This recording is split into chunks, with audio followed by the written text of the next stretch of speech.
मुजफ्फरपुर के सिकंदरपुर कुंडल स्थित बस स्थान में जनहित अभियान की राष्ट्रीय संयोजक राजनारायण की अध्यक्षता में आम सभा का आयोजन किया गया। इस सभा में नागरिकों के साथ जनसंवाद के माध्यम से जाति आधारित जनगणना सहित विभिन्न सामाजिक और लोकतांत्रिक मुद्दों पर चर्चा की गई। बता दें कि जनहित अभियान वर्ष 2008 से दिल्ली में जाति आधारित जनगणना की मांग को लेकर निरंतर मुहिम चला रहे। वर्ष 2013-14 में मुजफ्फरपुर को इस अभियान का केंद्र बनाकर बिहार विश्वविद्यालय के बोनेर हॉल में एक सम्मेलन आयोजित किया गया। इसके साथ ही वर्ष 2020-21 में गांधी शांति प्रतिष्ठान बिहार से राष्ट्रीय स्तर पर इस मुहिम को गति दी गई। वहीं बिहार के मुख्यमंत्री माननीय नीतीश कुमार ने इस मांग को केंद्र सरकार के समक्ष उठाया और जब केंद्र ने इस पर चुप्पी साधी तो बिहार सरकार ने स्वयं जाति आधारित गणना कराने की घोषणा की। देश में अपनी तरह की पहली बड़ी पहल थी जिसे जनहित अभियान अपनी जीत मानता है। इस देश की सभी संसाधनों पर कौन कुंडली मारकर बैठा हुआ है और कौन हाशिए पर, एक बेहतर पॉलिसी के निर्धारण के लिए जाति आधारित जनगणना बेहद जरूरी सवाल है। उस सवाल को हम तमाम साथी, समाजवादी साथी यहाँ मिलकर फिर से उठाने आए हैं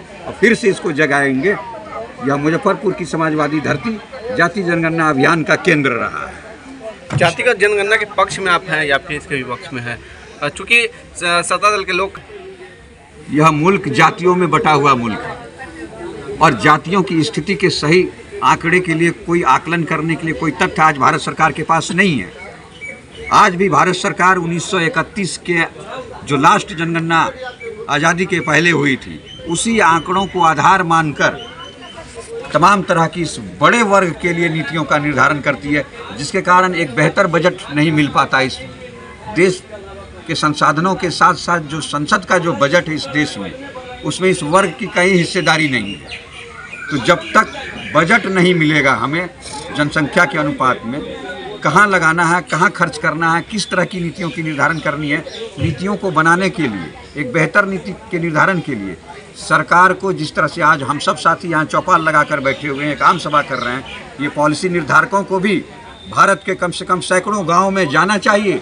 उसको देखना चाहिए कि वहाँ की रहन सहन क्या है, उसकी व्यवस्था क्या है, गाँव में नाली की ज़रूरत है कि स्कूल की ज़रूरत है कि पुस्तकालय की ज़रूरत है, किस तरह की ज़रूरतें हैं, उस ज़रूरतों को पूरा करने के लिए उसको नीतियाँ उसके लिए अनुकूल कैसे बने, उसके लिए प्रयास करना चाहिए। और ये नीतियाँ तब बनती है जब सरकार के पास या नीति पॉलिसी निर्धारकों के पास एक बेहतर आंकड़े होते हैं। आप कल्पना कीजिए कि जिस आंकड़े को लगभग 90 साल से अधिक हो गया, 90 साल में इस देश की फिजा बदली, लोगों का जीवन शैली बदला, रहन सहन बदला, खान पान बदला, सोच बदली, और हम आज 1931 के आंकड़े के आधार पर इस देश की बहुसंख्यक आबादी का भविष्य तय कर रहे हैं। अरे माननीय प्रधानमंत्री जी, किसको बेवकूफ़ बना रहे हैं?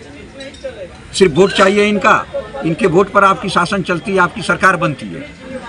आपको विचार करना चाहिए।